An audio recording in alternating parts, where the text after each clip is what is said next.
centre qui fait partie de la Bibliothèque de littérature étrangère prend part dans le festival de la francophonie que la bibliothèque organise pour la 5e fois. Nous sommes très contents de collaborer avec l'ambassade de la République de l'Uruguay et pour moi, c'est un très grand honneur de vous présenter Monsieur Gustavo Piegas, chargé d'affaires de l'ambassade de la République orientale de l'Uruguay, qui nous parlera des liens historiques qui existent entre l'Uruguay, la France et d'autres pays de la francophonie. Lors de notre rencontre, vous pouvez poser vos questions, vous pouvez laisser vos commentaires. Aujourd'hui, nous faisons une transmission sur le portail du ministère de Culture russe et aussi sur la page du Centre ibéro-américain sur Facebook. Donc, soyez actifs et nous essaierons de répondre à toutes vos questions. Et je voudrais dire que pour nous, pour le Centre ibéro-américain, c'est un peu inhabituel de parler français parce que normalement, on parle ici espagnol ou portugais. Je crois qu'il y a des participants qui sont nos lecteurs, qui nous suivent toujours.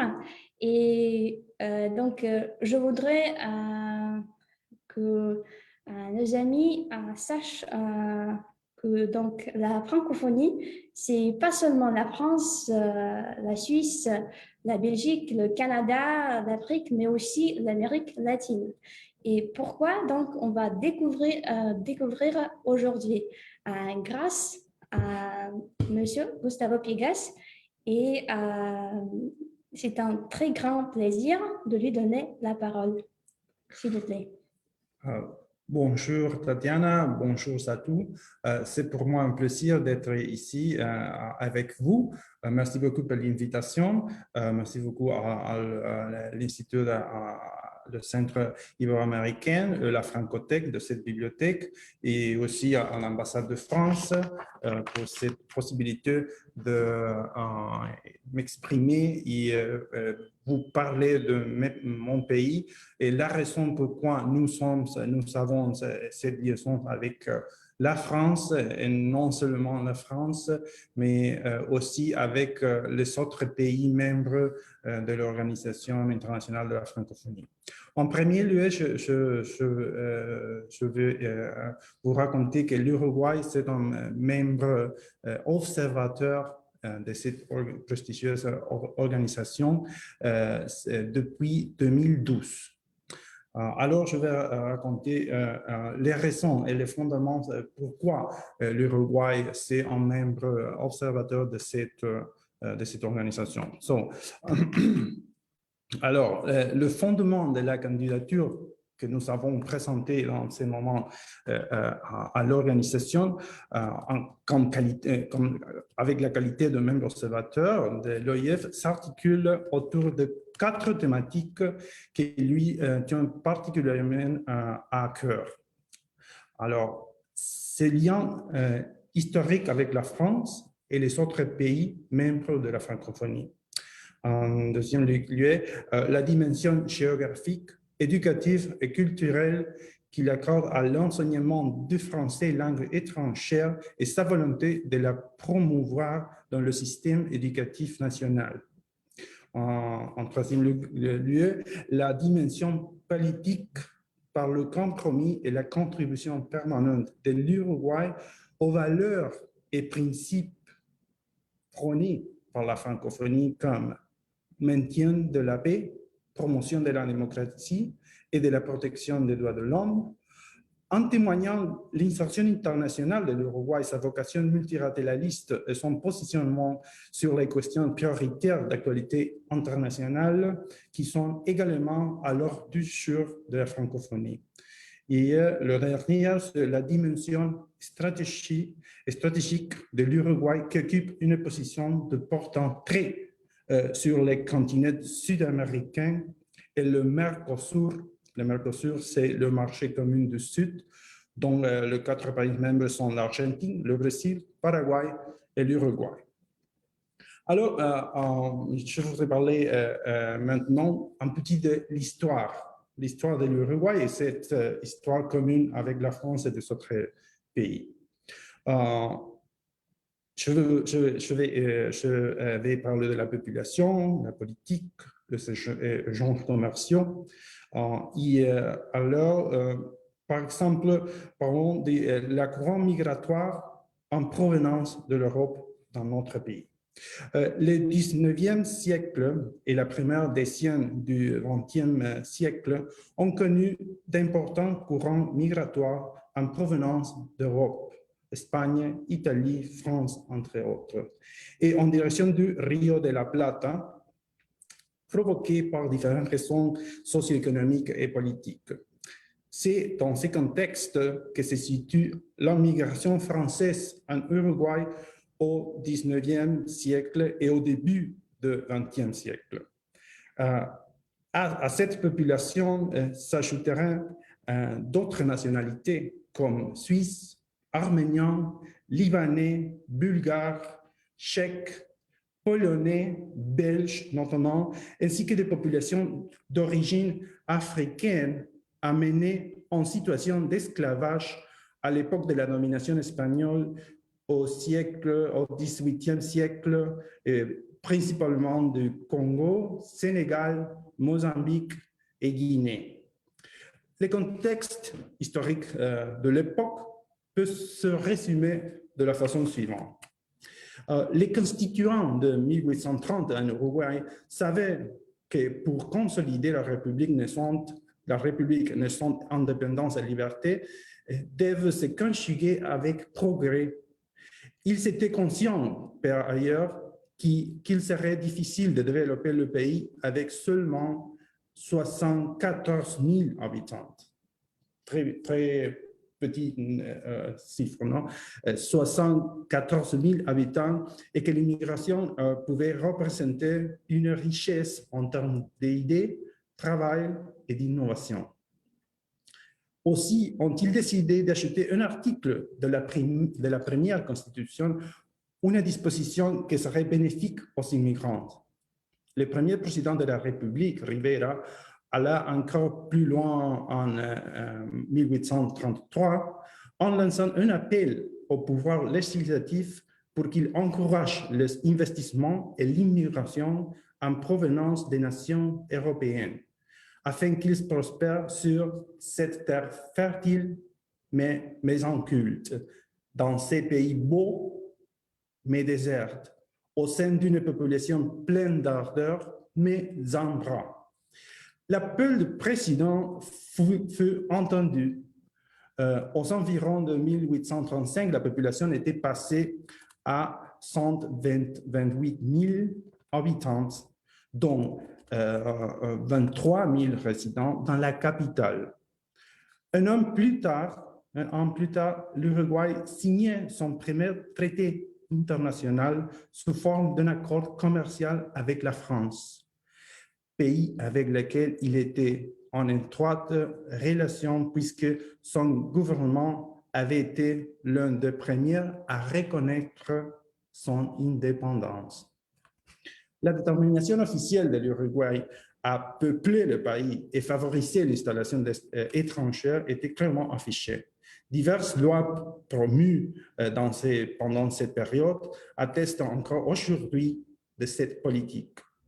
C'est ainsi qu'en 1834, on créa des aides à la protection du capital et que l'on ouvrit un registre des étrangers qui instaurait un droit à la protection consulaire. En 1835, des concessions de terre furent accordées aux immigrants, assorties d'un droit d'usufruit à titre gratuit pendant 8 ans. À la même époque, et très probablement grâce aux mesures mentionné ci-dessus, 33 000 immigrants débarqués dans le port de Montevideo, dont une majorité de France, presque 18 000, suivis des Espagnols et des Italiens. L'immigration française n'a cessé de croître au cours des années suivantes. Les données consulaires sont probablement incomplètes, car beaucoup des immigrants quittaient la France clandestinement, attirés par les promesses d'horizons nouveaux, fouillant les conflits politiques et, pour la plupart, les difficultés économiques. Une organisation marginale s'était mise en place pour faciliter ces voyages qui, par conséquent, échappaient au contrôle direct des autorités. Ce qui est certain, c'est que Montevideo a tiré profit de ces contextes et s'est converti un peu du temps en une ville éminemment cosmopolite à prédominance française. Alors, on parlait un petit de les enjeux politiques de ce moment. L'Uruguay a eu une guerre civile qui a commencé en 1838. Au milieu de cette guerre civile, en 1843, les troupes de Manuel Oribe, c'est une part de cette guerre, assiégeaient la ville de Montevideo, la capitale. Au-delà de ces motivations politiques spécifiques, cet événement renforça l'affirmation et l'influence française dans le pays. Il y avait plusieurs raisons à cela, notamment le fait que Montevideo était une place appréciée de Paris pour les échanges commerciaux intenses et fluides qui entretenaient les deux nations.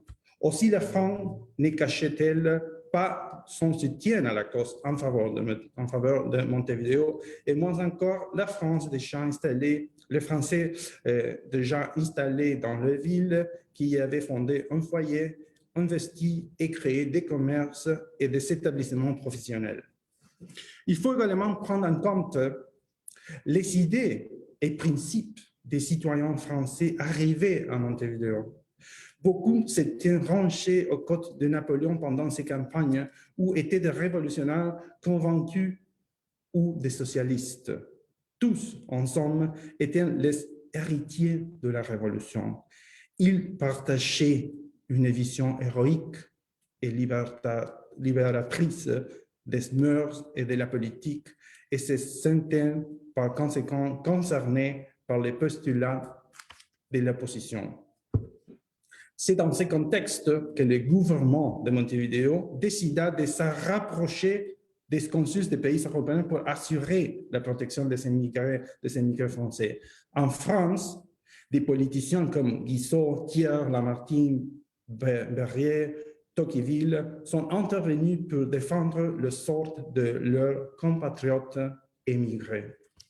Lors de la Première Guerre mondiale, la France reçut l'aide de nombreux Uruguayens venus s'enrôler dans les troupes françaises pour lutter contre l'agression allemande.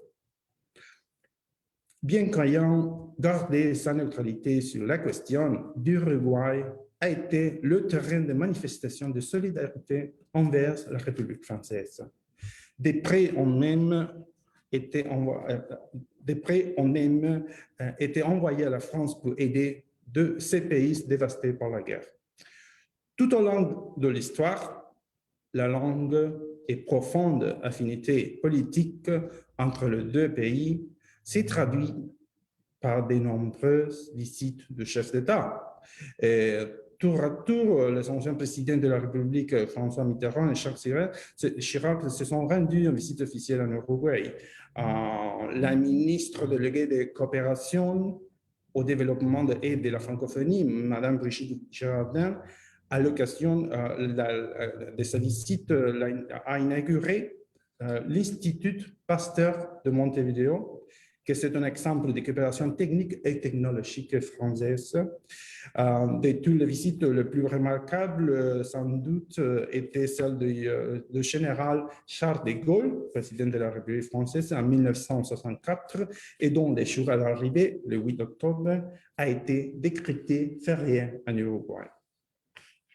En parlant maintenant des échanges commerciaux. La colonie française s'était considérablement développée au fil du temps en Uruguay, conférant à la vie de Montevideo un profil culturel et économique singulier. Les immigrants venus du Havre ou de Marseille s'est familiarisé rapidement avec l'atmosphère de cette ville fortifiée. Le commerce et la finance étaient une grande partie aux mains des Français, tout comme les principaux ouvrages mis en chantier un peu partout dans la ville. La douane, construite en 1835, a été conçue et dessinée par Aimé Olbourg et la Société de la douane de Montevideo, qui l'administrait, était principalement détenue par des capitaux français, puisque 58 de ses actionnaires étaient originaires de ces pays, contre 44 Uruguayens, 29 Anglais, 28 Espagnols et 19 Italiens. Cette institution, fondée en 1843, concentrait 3 années plus tard plus de la moitié des revenus bruts du pays. De la même façon, par exemple, le boulangerie avait répandu les goûts pour la pâtisserie française renommée. La plupart des boulangers de Montevideo étaient français et avaient conservé la tradition de la conception de la boulangerie française. Nombre d'entre eux portent encore leurs rêves d'aventuriers et d'idéalistes de l'époque où ils combattaient aux côtes de Napoléon. En hommage, ils lui dédiaient une sorte de biscuit qui allait devenir célèbre en Uruguay, le Napoléon. Ces boulangers diront peut-être dans cet hommage une heureuse coïncidence, car la monture chevauchée par Napoléon durant sa campagne de Russie et qui l'a suivi jusque dans sa retraite s'appelait Montevideo. Il est une coïncidence. Comme eux, d'autres Français ont tenu à préserver leurs racines. Les tailleurs important leur tissu et leur accessoires de France et leur création suivant le diktat de Paris. Les savetiers ne s'écartaient pas des modèles originaux qui avaient acquis leur prestige dans l'Europe entière. Les coiffeurs eux-mêmes revendiquaient les usages en cours dans la ville lumière. Aucun n'oubliait les enseignements reçus et les expériences acquises. Plus encore, tout chercher à reproduire avec la plus grande fidélité possible les modes et coutumes de la société parisienne d'alors. La première référence pour nous, les Montevidéens, était toujours la France. Celle-ci joue notamment un grand rôle dans le domaine médical. L'hôpital français, construit pendant la guerre et dont la conception revint de Cardillac, réalisa les premières interventions chirurgicales sous anesthésie, pratique encore presque inconnue à l'époque, et que seul utilisant le centre hospitalier le plus pointu d'Europe. Loin de se constituer en colonie ségrégationniste, les Français ont cherché à s'intégrer à travers leur activité en continuant de pratiquer leurs traditions et leurs cultures, ce qui a favorisé la diffusion de la langue française. Le meilleur exemple en été donné par la presse et notamment par Le Patriote français, l'un des périodiques les plus fameux de la France d'outre-mer et de l'époque, et porte-parole de la communauté française de Montevideo pendant la guerre. Les patriotes français sortis quotidiennement, sauf le lundi, il a été édité durant 7 années et son tirage a atteint 2700 exemplaires. D'autres périodiques, journaux français ont vu aussi le jour. Par exemple, le Paquete de Burdeos, l'Écho, le Messager français, les Courriers de la Plata, le Messager de Montevideo. Enfin, par exemple, la siège de Montevideo que nous avons déjà parlé, la siège de Montevideo qui dura 3100 jours, inspira l'écrivain Alexandre Dumas dans son livre intitulé Montevideo ou la Nouvelle Troie, dont on lui avait passé commande pour relater la lutte des résidents et qu'il écrivit à distance. La guerre s'acheva avec la signature d'un accord de paix en octobre de 1851. Au cours de la seconde moitié du 19e siècle, et tout en gardant une certaine résonance jusqu'à 1905, ce sont plus de 10 périodiques en langue française qui ont été publiés en Uruguay. Le principal, l'opinion étrangère, aussi l'Observateur français, la France, El Siglo, le siècle en espagnol, le journal français de Montevideo, entre autres. Et entre l'année 1852 et 1860, le taux de croissance global de la population fut de presque 70%, tandis que l'indice de croissance de la population étrangère s'élevait à 170%, chiffre éloquent qui témoigne non seulement de l'ouverture démographique et économique de l'Uruguay, mais aussi de l'espérance d'avenir qu'ils placèrent des milliers d'étrangers après la guerre. De 1860 à 1872, la population française est passée de 9 000 à 18 000 personnes. Selon les premiers guides de Montevideo de 1859, une part importante des commerces appartenaient à des Français. Sur le 73 consignataires de produits agricoles qui s'étaient installés dans la capitale, 14 étaient français. Le magasin de détail et de gros des produits alimentaires, plus de 15 restaurants, cafés, rôtisseries, hôtels, l'unique chocolaterie du pays, une horlogerie, les 3 couturières, la presque totalité des salons de coiffure, les magasins de vêtements, la majeure partie desquels tentureries appartiennent sans exception à des Français. La première banque d'émission de billets a été fondée et dirigée par le Marseillais Paul Duplessis.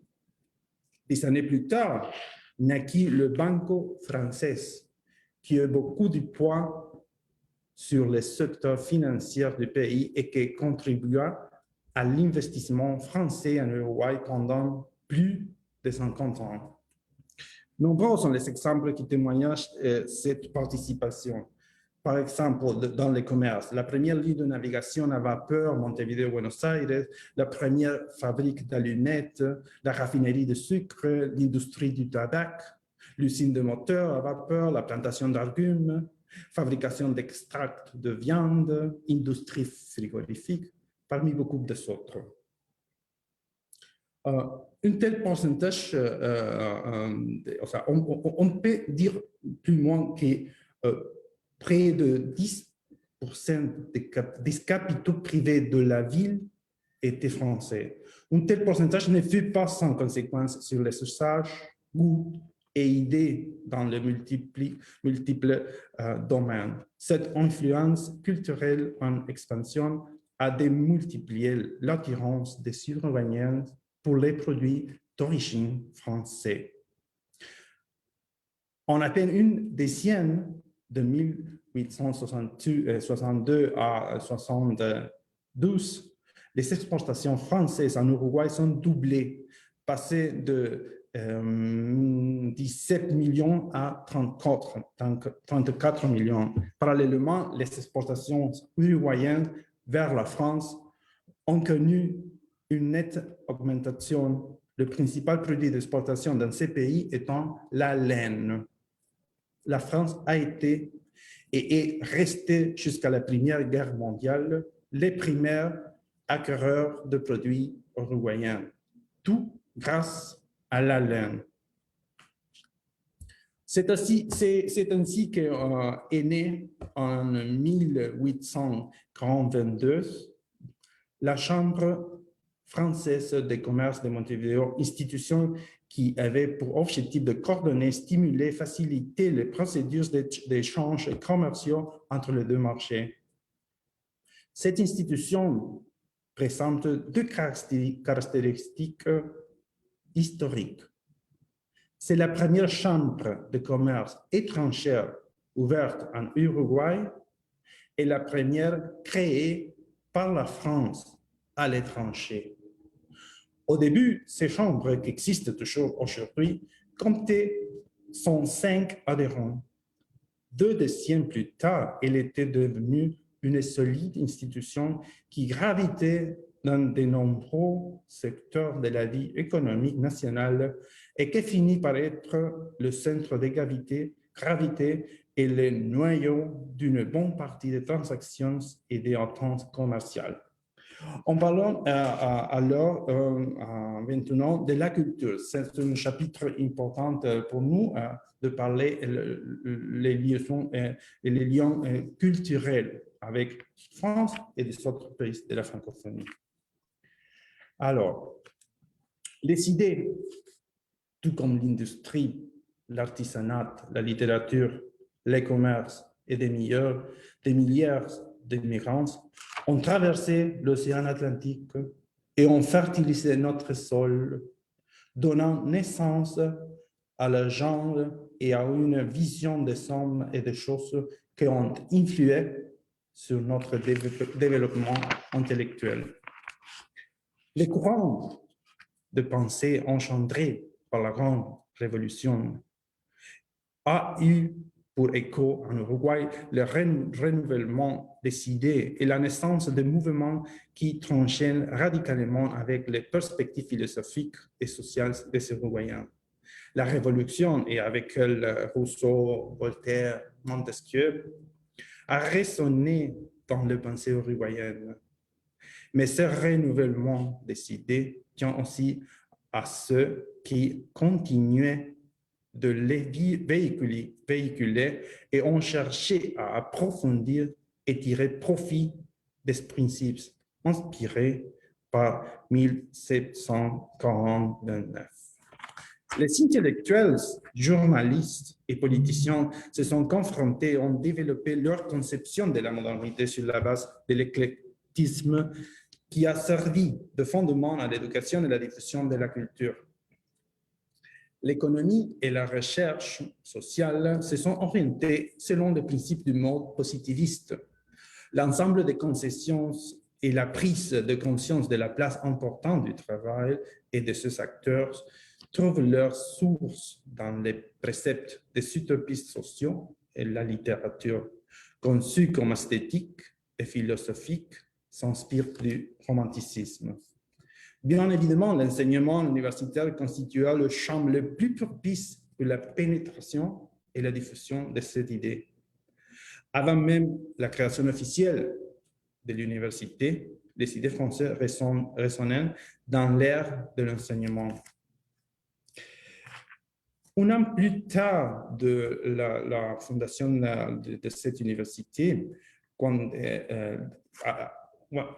an plus tard de l'ouverture de cette université, ces tribus des autorités uruguayenne envers la France eut un retentissement encore plus fort. L'inauguration de l'université se déroula le 14 juillet 1839, un hommage au 60e anniversaire de la Révolution. Depuis longtemps, déjà les connaissances dans notre pays étaient porteuses de cette influence. Le premier médecin pratiquant qui est né en Uruguay, Teodoro Villar-de-Beau, a fait ses études de médecine à Paris, où il a obtenu son diplôme en 1830. Il revint en France en 1847 pour suivre une spécialisation jusqu'en 1853, date à laquelle il regagna l'Uruguay pour dispenser tout son savoir auprès de ses compatriotes. Ce climat transformateur s'est répandu au-delà de la sphère universitaire, dans la rue, dans les journaux, en politique. Tandis qu'en France, les tendances républicaines cherchaient un espace et les mouvements sociaux se battaient pour instaurer un ordre plus juste dans le monde du travail. L'Uruguay suivait un processus parallèle pour consolider et étendre la démocratie. C'est à partir de ce moment que se font affirmer les principes républicains et libéraux et qu'un esprit prioritairement laïque a gouverné l'éducation et de la recherche. Le code napoléonien a fortement inspiré la jurisprudence uruguayenne. Lors des processus de codification qui se sont déroulés en Europe au cours du 18e et 19e siècle, le code civil français, code Napoléon, était le summum et la référence indiscutible en matière de législation. Je voudrais parler aussi de l'art. L'art, c'est un chapitre très important aussi dans notre relation. Dans l'histoire, dans les domaines des arts plastiques, ces tendances n'étaient pas moindres. Au cours du siècle dernier, Miguel Palleja, Domingo Laporte, Manuel Bartol, Diógenes Equet se sont rendus en France pour s'essayer et apprendre. La génération suivante en fit de même. Blanes Viale, qui exposa au Salon de Paris en 1913, José Cuneo, Figari, Zorrilla de San Martin, Torres Garcia ont entrepris tout à tour le passage obligatoire par les ateliers parisiens. De retour à l'Uruguay, ils fondèrent des écoles, des ateliers et assiraient des bases de l'esthétisme national. De son côté, vers 1913, la bibliothèque de la faculté de droit comptait 20 000 ouvrages dans son catalogue, dont 9 000 étaient de livres français. La littérature mérite que l'on fasse une mention spéciale dédiée aux auteurs franco-uruguayens. Isidore Ducasse, plus connu sous le nom de comte de Lautréamont, est né à Montevideo en 1846. Fils d'une famille originaire des Hautes-Pyrénées, il a grandi et a fait ses études en Uruguay.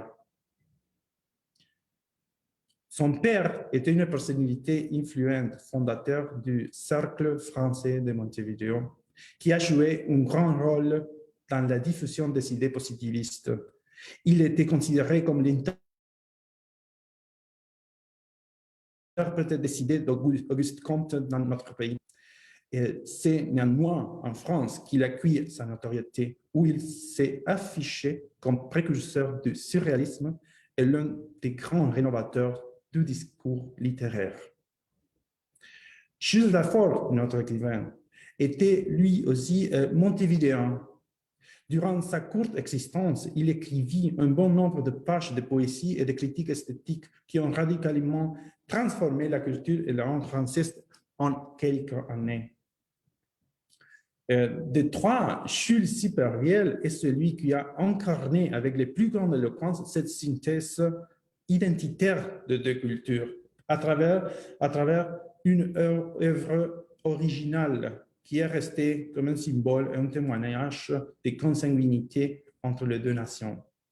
Ces tendances identitaires et l'incidence de la langue et des auteurs ont également touché le domaine théâtral. En 1883, Saïre et Tartuffe ont été applaudis sur la scène uruguayenne et plusieurs compagnies théâtrales se sont disputées les faveurs du public au cours des années suivantes. Les théâtres solistes les plus grands de Montevideo, dont les architectes étaient français, a levé rideau pour les premières fois en 1846 avec un hommage à Victor Hugo en présentant Hernani.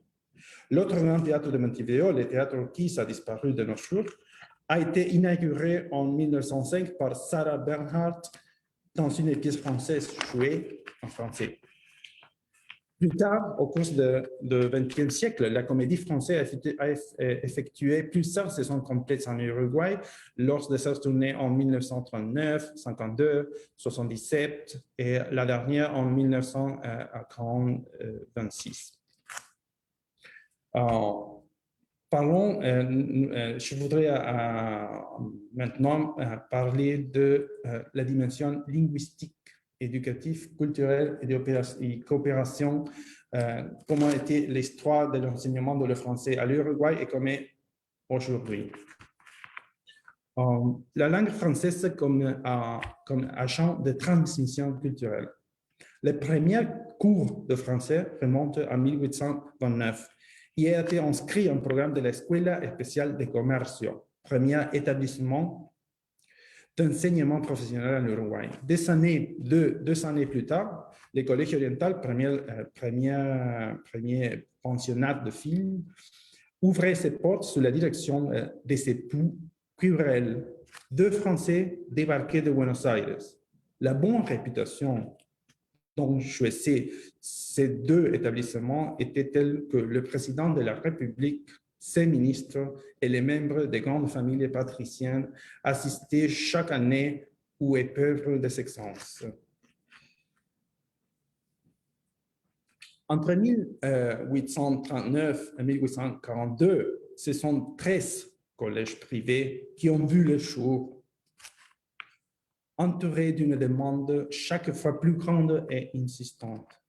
Plus de la moitié de ces établissements ont été dirigés par des Français. Depuis lors, l'engouement n'a cessé de croître. À titre d'exemple, à compter de la seconde moitié du XIXe siècle, ce sont près de 10 congrégations religieuses qui se sont consacrées à l'enseignement de français et au moins 5 institutions laïques qui ont suivi la même voie.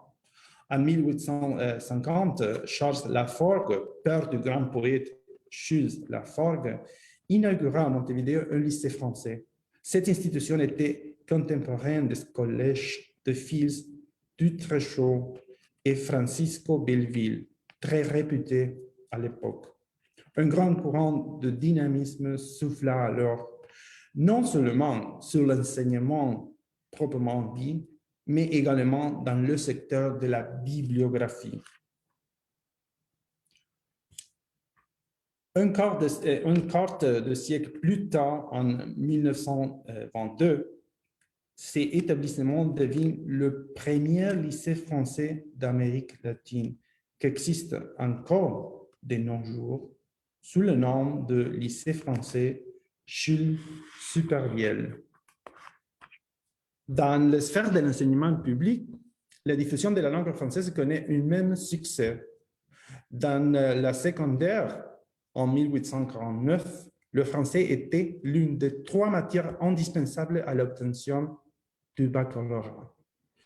À partir de 1897, l'enseignement secondaire comporta obligatoirement 3 années d'enseignement de la langue française. De son côté, l'Université de la République a toujours considéré le français comme une nécessité. En 1881, il devint la langue unique et continua à l'être dans les programmes scolaires jusqu'en 1910. Entre 1910 et 1975, il a conservé la première place dans l'étude des langues étrangères à l'université. Grâce à l'enseignement, le français a conquis les librairies et les bibliothèques. À partir de 1934 et durant de nombreuses années, les étagères de la librairie de Jaime Fernandez ont été remplies de œuvres en langue originale de Racine, Molière, Montesquieu, Raynal, Béranger, Madame de Staël et des traductions françaises de Lucrèce et Homère. En 1846, l'Argentin Jacobo Varela, père de celui qui fut le réformateur de l'école publique de l'Uruguay, a traduit et publié à Montevideo l'enseignement de la langue maternelle du Père Girard, premier livre de pédagogie édité dans le Rio de la Plata. Nous avons aussi autres centres pour des diffusions de la langue française. Par exemple, dans l'an 2007, dans son projet de politique linguistique pour le système éducatif, l'administration nationale de l'éducation publique s'est fixée pour objectif de faire de l'Uruguay un pays plurilingue. Elle proposait ainsi qu'en 2030, grâce à l'enseignement de langue, tous les ressortissants uruguayens qui passeront ou seront passés par l'éducation publique, quel que soit l'itinéraire suivi, puissent communiquer dans 3 langues différentes. C'est à ce titre que le français a été introduit dans le programme de le Centre de langue étrangère.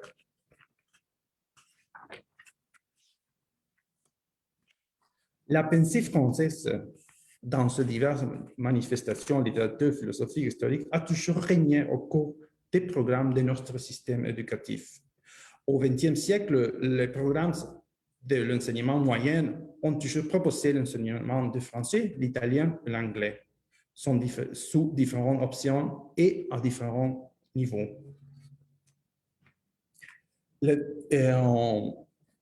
Par exemple, il dépend de l'éducation secondaire.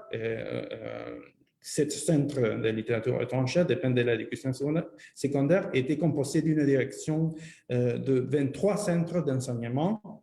Les cours durent 3 années et sont répartis sur des sessions hebdomadaires de 2 heures chacune. En 2011, on a ajouté au sein de 6 de ce centre un cours de perfectionnement facultatif. Grâce à ce centre d'enseignement des langues étrangères, a vu s'élargir son champ d'action car il dispose d'espace et de ressources technologiques appropriées qui lui permettent ainsi de préserver ces matières qui appartiennent à la tradition culturelle du pays. Avec cette politique linguistique, nous avons beaucoup de désaccords interinstitutionnels. Par exemple, nous avons un accord d'échange de le lycée Uruguay-France dans la cité d'Avon, France, avec 10 centres. Nous avons aussi échange avec les collèges Molière et le lycée de Montevideo. Nous avons un programme pour le professorat de français à l'Instituto de Profesores Artigas. C'est un institut uruguayen pour développer le professorat. On a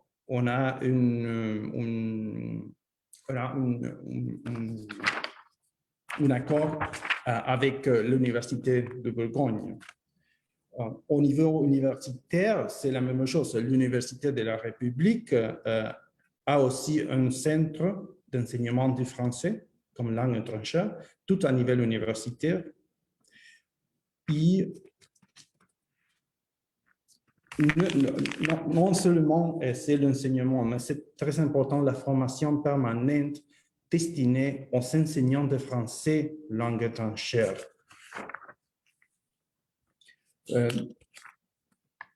Une autre traditionnelle champ de coopération, c'est laquelle du les mathématiques. Nous avons un laboratoire international associé, Institut franco-uruguayen de mathématiques. C'est une intense et fructueuse coopération entre la France et l'Uruguay a été conduite au cours de 2 dernières décennies dans le domaine des mathématiques. Nombreux sont les chercheurs qui ont pris part en multiples des thèmes abordés. L'administration publique. Nous avons aussi un accord avec l'École nationale d'administration publique de l'Uruguay et l'École nationale d'administration de France.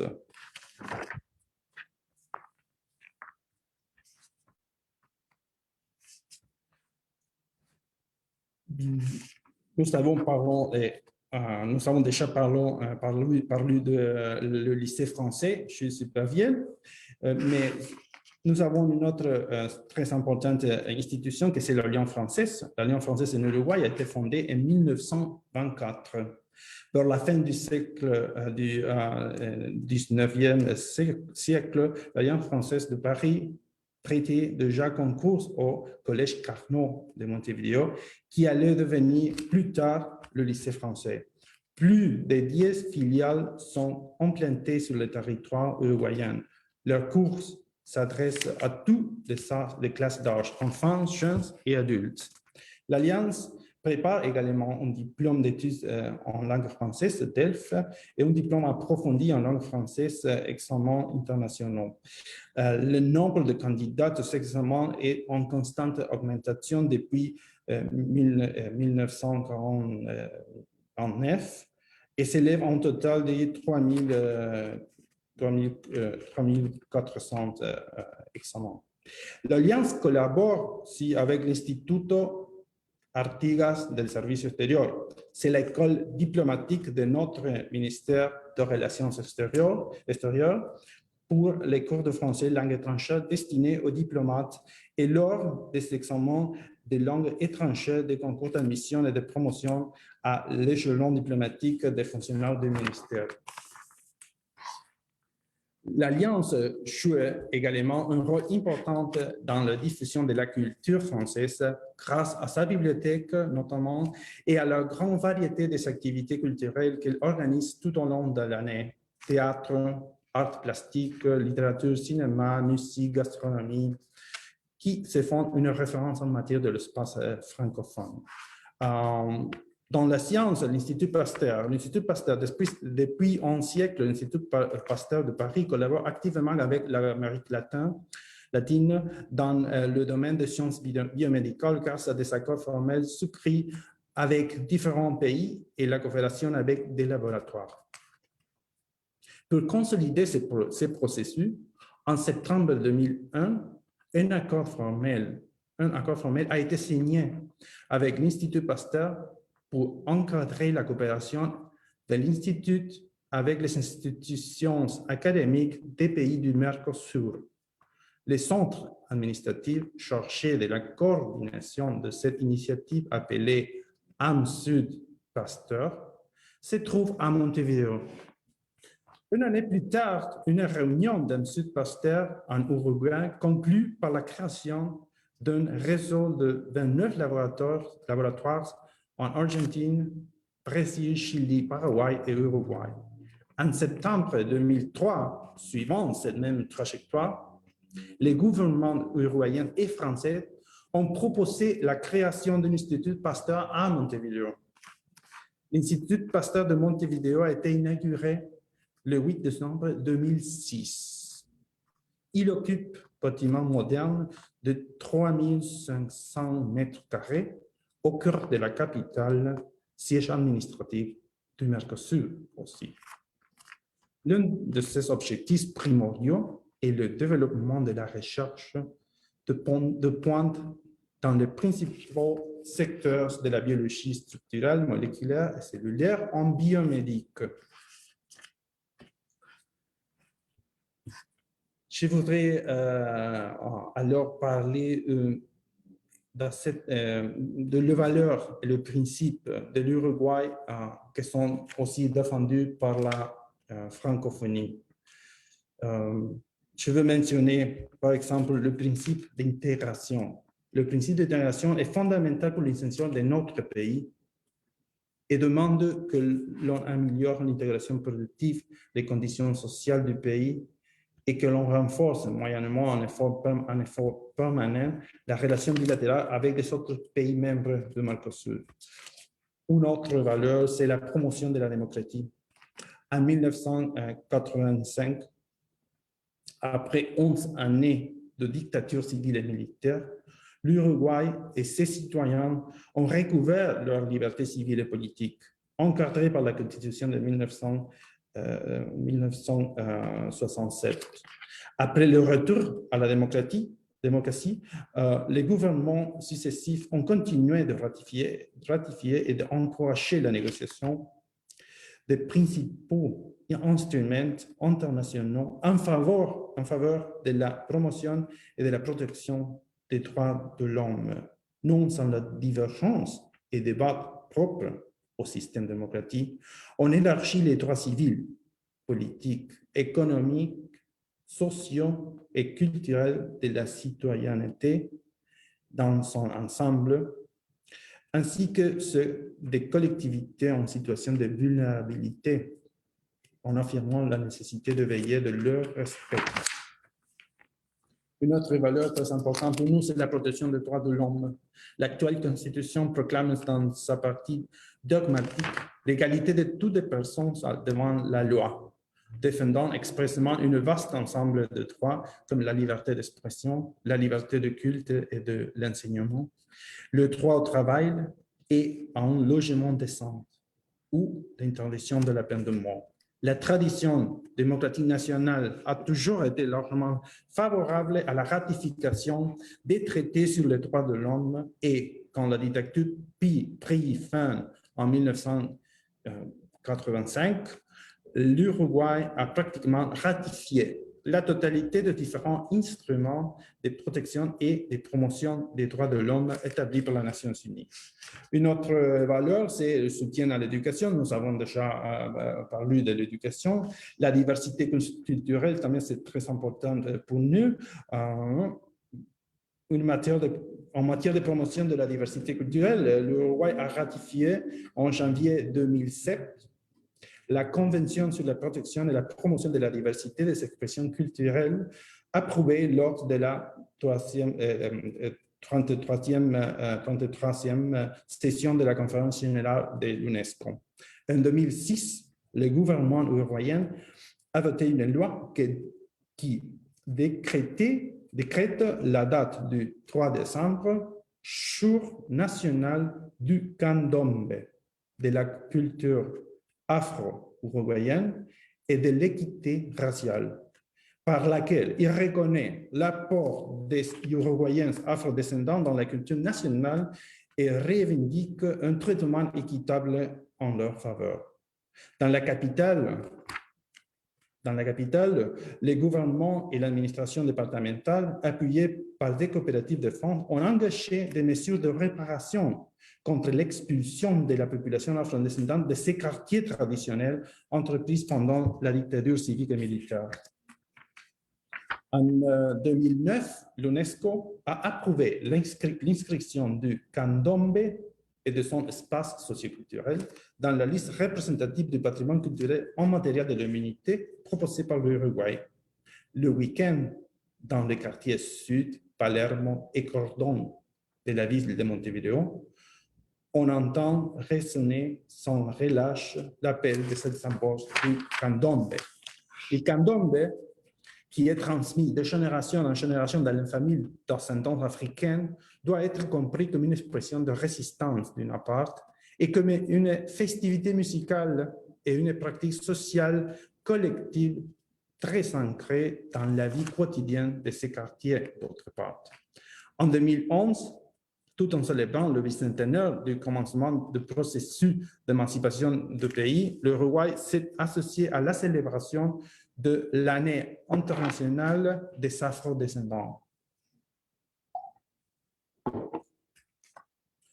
Un des reflets de cette diversité culturelle est l'organisation Triangulation culturelle, qui réunit des artistes de 3 grandes capitales de 3 continents différents. Montevideo, en Uruguay, Kinshasa, la République démocratique du Congo, et Paris, en France. L'association a pour but de développer les échanges entre les cultures originaires d'Afrique et les cultures nées au cœur de sociétés composées en partie d'afro-descendants. L'Uruguay a recouru à divers instruments pour combattre le racisme dans le cadre de la lutte contre toutes les formes de discrimination et d'intolérance. En ce qui concerne les afro-descendants, l'actuel gouvernement a ouvert au niveau institutionnel des espaces jusqu'alors inexistants. Une étape décisive en termes institutionnels a été la création de la commission honoraire contre le racisme, la xénophobie et toute autre forme de discrimination. En 2007, la commission honoraire a accueilli en son sein des représentants d'organisations qui réunissent des descendants de peuples indigènes. Cet événement a été l'une des plus importantes manifestations de reconnaissance symbolique et politique des origines de l'identité culturelle de notre pays, jusqu'alors historiquement et politiquement ignorée. En 2005, le reste mortuaire, molaire et ossements du cacique Charrúa Waymaca, Pérou, conservé au musée de l'Homme de Paris, ont été restitués au Panthéon national. Autres principes que nous défendons sont l'incitation à la paix. Nous avons nous participons maintenant avec la mission des États-Unis pour la stabilisation de la paix, par exemple en Haïti. Haïti est déjà fini, mais nous sommes présents dans la République démocratique du Congo. Nous avons du temps? Oui. Oui, 5 minutes. OK.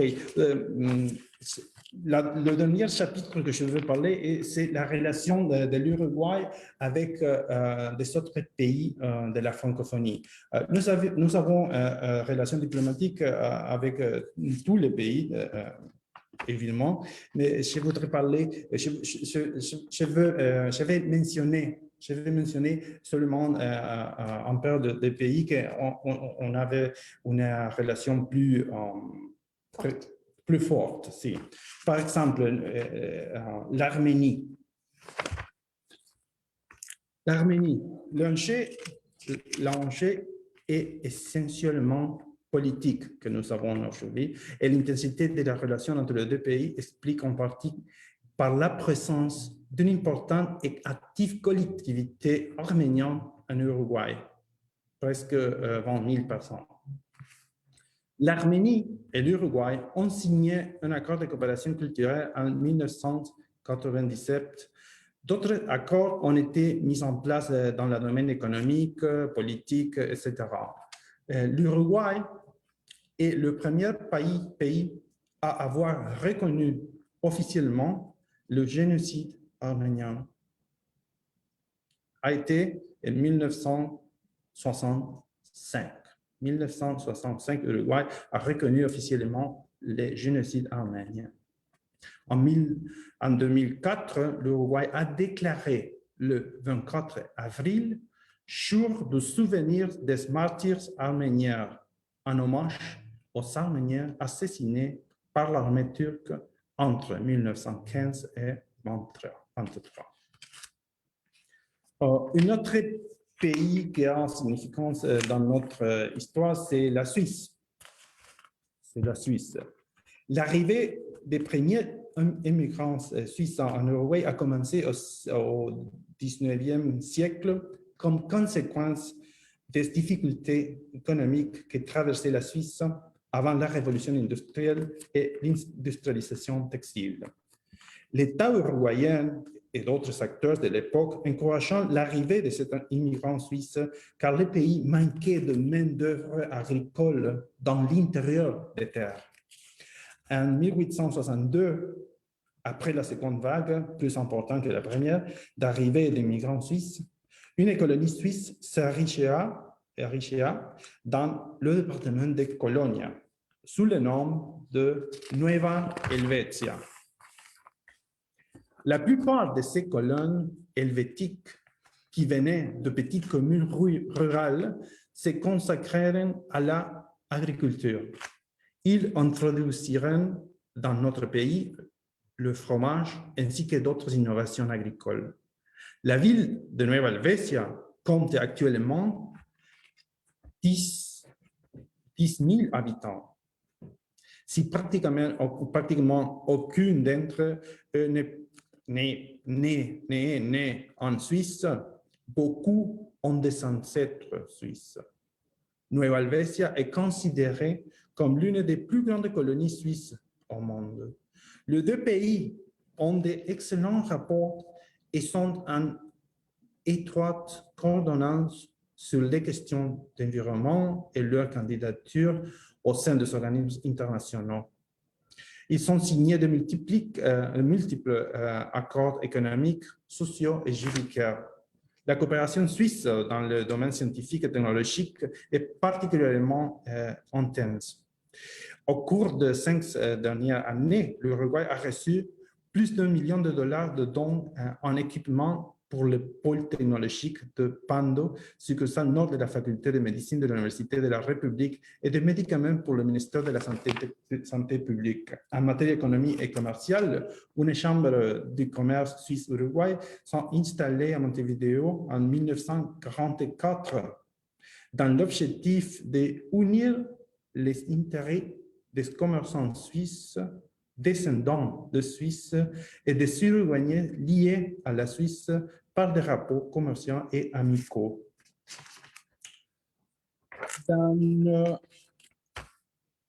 Le dernier pays que je vais parler, c'est le Liban. Nous avons ouvert relations diplomatiques avec le Liban en 1945.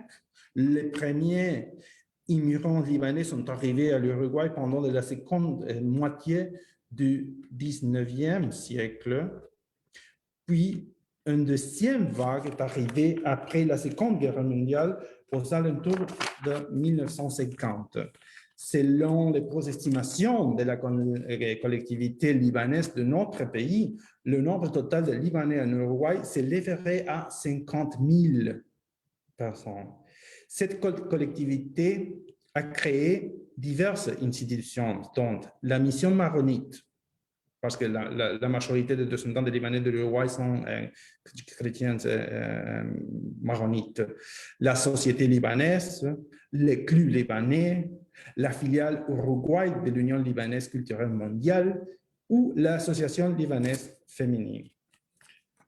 Alors, comme le dernier mot, je voudrais dire que notre participation de l'OIF, c'est très significant pour notre pays.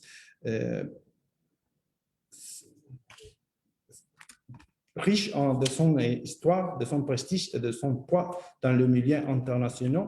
Et cette organisation de la francophonie et son dispositif institutionnel constitue une sphère linguistique, culturelle et politique qui ouvre à l'Uruguay une voie, une passerelle vers les dialogues.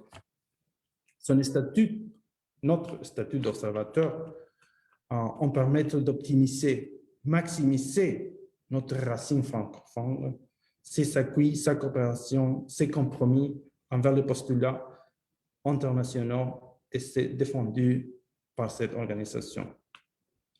Alors, je suis heureux d'avoir pu présenter mon pays et d'exprimer les raisons parce que nous sommes part de cette communauté. Merci beaucoup. Merci beaucoup à tous pour m'écouter. Cher Monsieur Pigas, merci beaucoup de nous avoir parlé de l'histoire de votre pays, des liens historiques, politiques, économiques, culturels qui existent entre l'Uruguay, la France et d'autres pays de la francophonie. Et on a connu pas mal de détails très intéressants concernant la présence francophone dans votre pays. Mhm. Et ce qui est intéressant, c'est que, par exemple, nous, les Russes, je crois que nous avons quelque chose de commun avec vous parce que au 19e siècle, Mhm. la Russie a eu, a connu un grand impact de la culture française, Mhm. mais nous n'avons pas d'immigrés français. Si, nous en avions, mais pas autant que vous. Mhm. Mais après, au XXe siècle, au contraire, nous les Russes, donc beaucoup de Russes ont émigré en France. Donc, Mhm. mais je voudrais souligner que nous aussi avons des relations très profondes avec, ce pays, avec la France. Et moi, je voudrais poser quelques questions. Donc, d'abord, qu'est-ce qui est le français, la langue française pour vous personnellement? Donc, où vous avez appris le français? Mhm. Alors, comment je exposé ici, nous avons dans l'éducation publique et privée aussi, l'enseignement de français a été obligatoire. So, quand j'étais 16, 17, 18 ans, en Pérou, le français au lycée. Au Mhm, lycée. So, après là, je n'ai pas pratiqué la langue, mais grâce à notre accord de l'école diplomatique de l'Uruguay avec l'Alliance française, j'ai étudié un an dans mhm, l'Alliance française de l'Uruguay. Pour moi, le français a été la première langue étrangère que j'ai connue en approfondissement. mhm, Non? Euh, c'est pas seulement la langue, parce que quand tu parles une langue, euh, tu peux aussi, comment se dit, disfruter, profiter de... profiter et connaître la culture Mhm, la mhm, culture, la politique, etc. Euh, Maintenant, pour moi, connaître le français, je voudrais parler mieux, mhm. meilleur, Mais, meilleur français, mais à un moment, ce n'est pas possible pour moi aller à l'école ou à l'Alliance française, mais pour moi, comme diplomate, c'est très important parce que nous parlons d'une communauté énorme, très grande, non seulement en Europe, pratiquement la moitié de l'Afrique, je oui, crois. oui. La moitié de l'Afrique, c'est millions de personnes parlent cette langue. En politique, en diplomatique, monde, c'est très important d'avoir cette possibilité de se communiquer avec des autres cultures. Et c'est aussi très important qui sont de pays qui parlent français, mais ce sont des pays qui ont une culture très différente, aux costumes très différents. Et nous pouvons communiquer avec la même langue. Oui, je suis d'accord. La langue nous donne l'accès aux cultures tellement différentes Oui, et c'est un moyen de communication qui nous permet de nous comprendre mieux, de créer relations plus profondes et surtout des relations diplomatiques qui sont si importantes pour nous, pour tous. Bon, je vais consulter notre chat s'il y a des questions. Je vous rappelle que nous avons la possibilité de poser des questions, laisser des commentaires ici sur Zoom ou sur Facebook. Bon, et donc, et ma question, ma deuxième question, c'est par exemple, en Russie, bien sûr qu'il y a des personnes qui parlent français, qui étudient le français à l'école ou à l'université, mais même si quelqu'un ne parle pas français, il connaît quand même quelques expressions, mhm, quelques mots, et aussi nous avons beaucoup de mots d'origine française dans notre langue, bien sûr. le russe. Donc, et c'est intéressant pour moi si les habitants de notre pays qui ne parlent pas français, Mhm. et si ils utilisent quelques mots, quelques expressions, s'ils connaissent quelle est leur image linguistique du français. Euh, je crois que c'est une différence de génération dans le pays. La génération de ma mère, par exemple, on a tout en parlé le français, on connaît, par exemple, dans ma maison, nous avons eu toujours un livre en français Mhm, au magasin. mhm. Magasin, Ce magasin, journal. ces choses étaient normales. Je ne sais pas aujourd'hui si c'est possible de trouver à une maison le livre en français ou le magasin, je ne sais. Mais je crois que la politique de la France de promouvoir la langue à travers la musique a été succès parce que je peux voir dans la nouvelle génération qu'ils consomment cette musique française. C'est très important parce que il despertar, il, Réveil. il réveille la curiosité pour la langue et pour emparer le mot qu'il écoute. Oui, c'est ça. La musique a toujours nous donne beaucoup de motivation pour Beaucoup. nous intéresser à la culture et donc, à la francophonie. Bon, je vois qu'il n'y a pas de questions dans le chat et je voudrais vous remercier de cette possibilité de connaître mieux Mhm. la culture de votre pays parce que c'est donc quand on imagine l'Amérique latine, on pense surtout à la langue espagnole et c'est naturel. Mais donc aujourd'hui, nous avons vu, je sais pas, encore une fois que la francophonie, c'est une communauté, c'est une très très grande communauté qui unit plusieurs nations, plusieurs peuples, plusieurs cultures. Et donc, c'est formidable, je crois.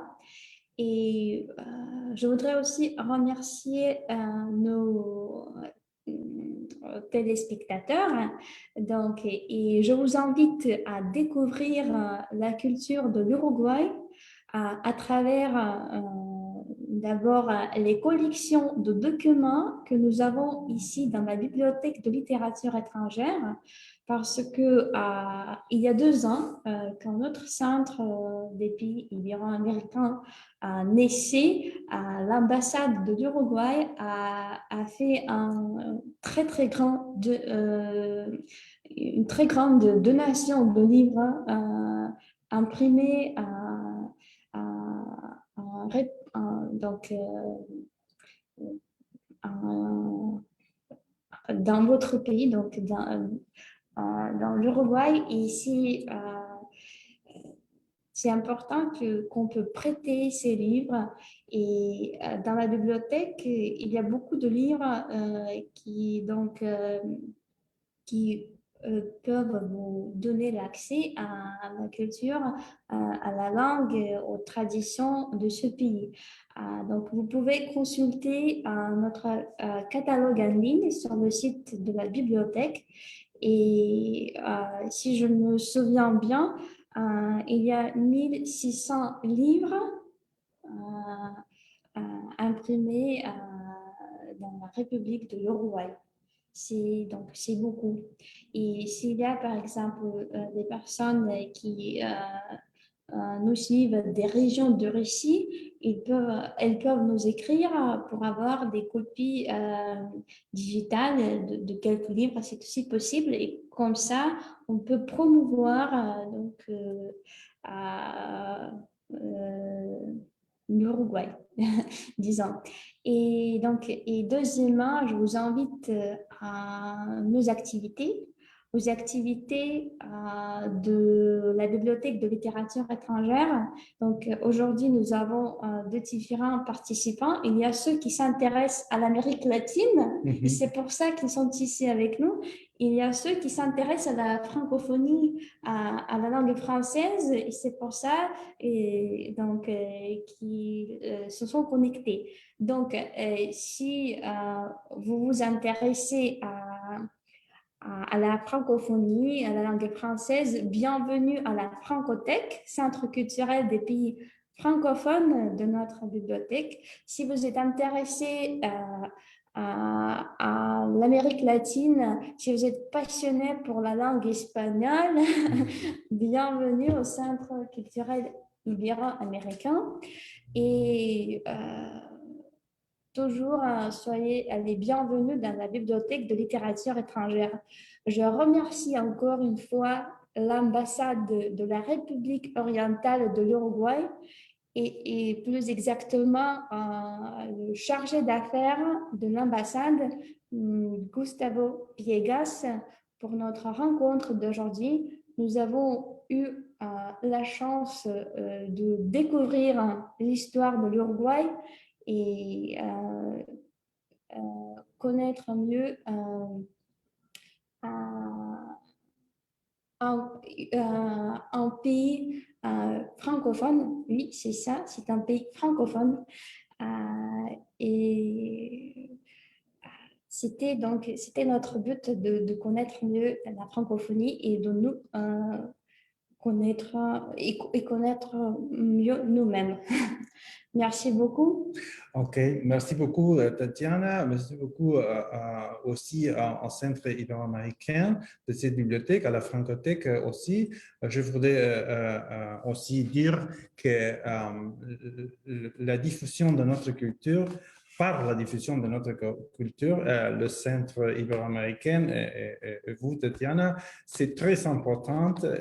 Pour nous, c'est une aide incommensurable. Je suis très content d'avoir parlé avec vous. Merci beaucoup à tous les participants et je aussi invite vous à visiter le Centre ibéro-américain et pour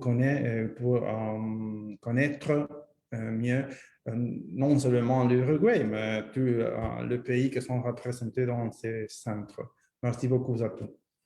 Merci beaucoup et au revoir. Au revoir.